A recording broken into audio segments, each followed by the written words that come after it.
Quem projetava uma vitória do Inter sobre o Atlético Paranaense estava muito enganado. Como o time do Dunga sofre no mínimo um gol por jogo, olha o que aconteceu. Se os pontos corridos no Campeonato Brasileiro estão difíceis de serem conquistados, é hora de apostar na Copa do Brasil, certo?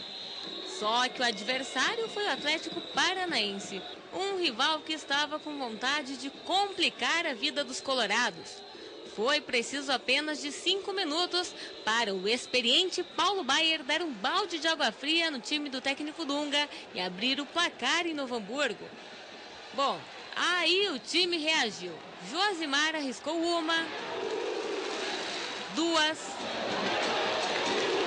3 vezes.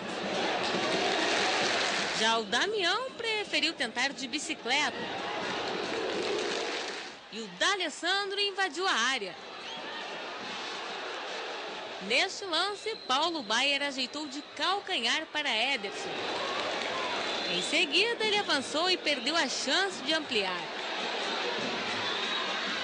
O primeiro tempo terminou.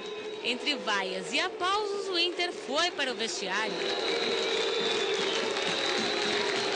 Na volta do intervalo, Dunga mudou. Tirou Damião e Josimar para a entrada de Escoco e Otávio. A gente estava tendo dificuldade em segurar a bola na frente, em ter velocidade e movimentação. Então o Escoco é um jogador mais móvel, que tem uma maior mobilidade, assim como o Otávio tem a característica do drible também com a velocidade, e a gente tentou mudar.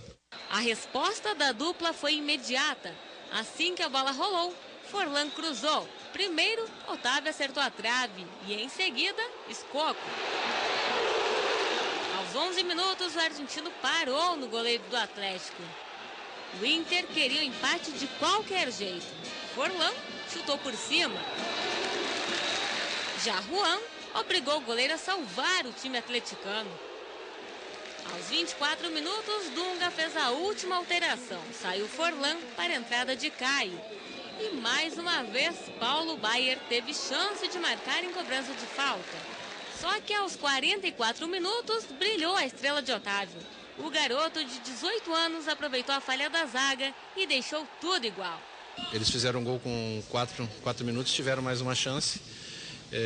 Nós não conseguimos chegar até o gol do adversário. No segundo tempo foi totalmente diferente. Nós tivemos 10 chances de gol, eles tiveram só mais uma bola parada. Tivemos várias chances para fazer o gol, então foram 2 tempos bem distintos. O empate salvou o Inter de sofrer uma nova derrota em casa e o jogo de volta pela Copa do Brasil é somente no dia 23 de outubro em Curitiba. Agora o Inter volta a pensar no Campeonato Brasileiro e neste domingo recebe o Cruzeiro aqui no Estádio do Vale, em Novo Hamburgo. A gente não perdeu a esperança, não perdeu o nosso foco e sabe que tanto na Copa do Brasil quanto no Brasileiro a gente está vivo. Fabiano Baldasso foi o comentarista da jornada Band Ipanema para o Inter e Atlético todos os dias aqui no programa, né? Mas ele estava lá em loco, né, Ribeiro Neto, analisou para os ouvintes da Band Ipanema. Aliás, e agora eu queria uma... Como sempre, de forma brilhante. Parabéns, Baldasso. Comentou muito bem ontem mesmo. Quando eu acabar minha explanação, faço questão de ouvir vocês, o que vocês pensam também. Eu queria ouvir, Baldasso, quais foram os problemas que tu identificaste no Inter? Os mesmos de sempre. Não aconteceu nada de diferente ontem. O primeiro tempo do Internacional foi patético. O primeiro tempo do Internacional foi de absoluta desorganização de um time que parece que nunca trabalhou junto na vida. E nós tínhamos ontem uma questão muito curiosa para analisar, Chico. Nós tínhamos um time organizado e um time desorganizado. E era chocante a gente perceber a maneira que jogava o Atlético Paranaense, com passes curtos, jogadores se encontrando, e o Internacional com combinações com jogadores marcados. As combinações de bola do Internacional são óbvias, previsíveis e burocráticas. É um negócio impressionante. Não adianta eu vir aqui hoje e dizer, o Inter cruzou 36 bolas na área e não conseguiu aproveitar. Vocês perceberam como é que foram os cruzamentos? Sim, alguns com problemas técnicos. Mas os cruzamentos que iam para a área, invariavelmente tinha o Damião marcado por 3 jogadores, porque o Inter não sabe se postar na área para receber cruzamento. O Atlético Paranaense surpreendeu o Internacional com uma postura agressiva de começo de jogo, fez o gol e, por iniciativa do Atlético Paranaense, ele se postou atrás, esperando o erro do Internacional. O Inter do primeiro tempo foi uma catástrofe. E no segundo tempo, também a repetição do que acontece, Chico. O Baldasso ontem foi um espelho muito interessante para a gente analisar a desorganização colorada.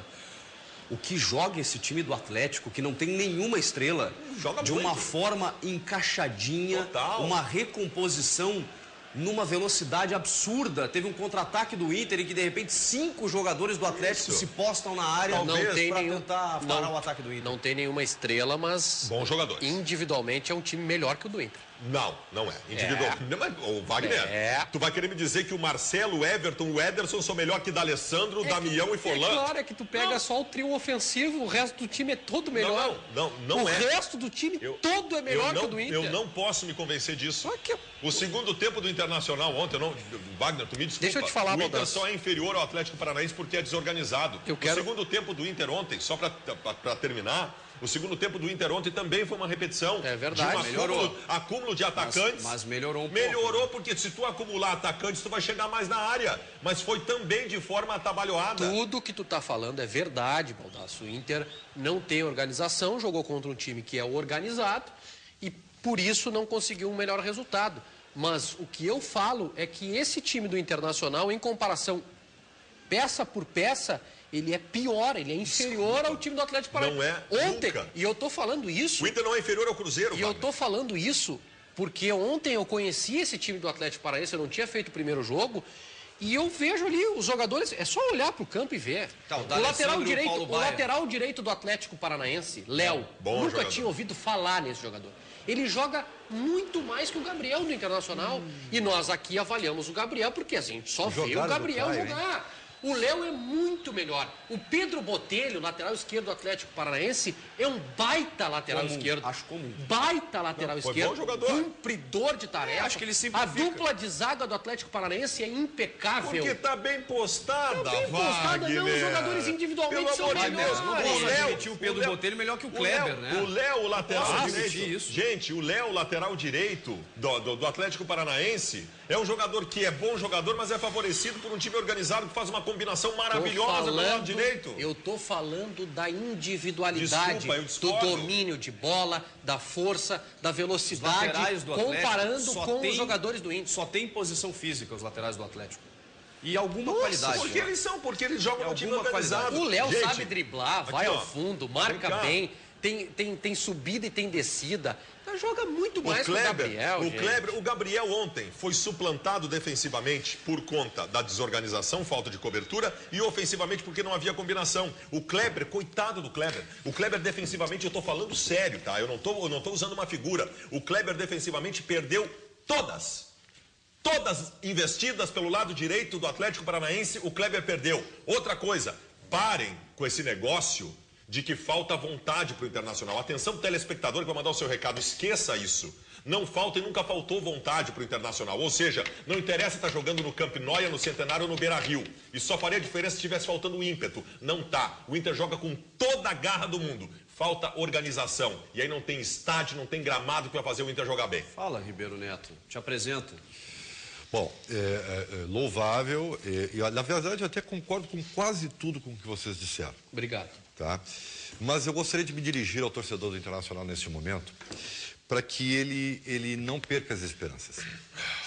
Tu vai pedir desculpas, né? Porque ontem tu disse que o Inter ia ganhar, porque estava na hora. Eu não falei isso, tá? Eu dissesse até me isso, puni, Ribeiro. dizendo, não vou dizer isso para não dar chance ao azar.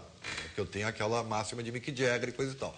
Olha, Ribeiro, falaste com todas as letras Falou o aqui. Inter, Tu disse que torcedor tá na sabe que o hora. Inter vai ganhar. Vai ganhar, porque tá na hora de ganhar. Eu disse por quê. Bom, então eu me esqueci, eu me desculpe. Então. Olha só, falando sério, Internacional, claro que tem problemas de organização, claro que tem problemas de liga, é um time que não está ligado, como é o do Atlético, que tem limitações técnicas, sim, mas como é um time encaixadinho, né, ele joga produtivamente de uma forma eficiente, tá? Eu quero dizer para vocês que o resultado de ontem é absolutamente administrável. Outra, mesmo sem organização, vamos admitir que sim, se vocês observarem bem no compacto, quantos lances de bola trabalhada o Inter teve chegando ao gol do adversário? Nenhum. Não, então, roda de novo o VT por seu Fabiano Baldasso. As jogadas do Internacional de Reparem chegada bem. na frente foram por conta da presença maciça de atacantes. Não tem nada de trabalhar. Não é verdade. Tem nada de Outra trabalhar. coisa, é verdade sim. Os jogadores do Inter são melhores que os do Atlético Paranaense. Isso sim. Tá? Outra coisa, o Internacional não está nem um pouquinho a perigo na Copa do Brasil.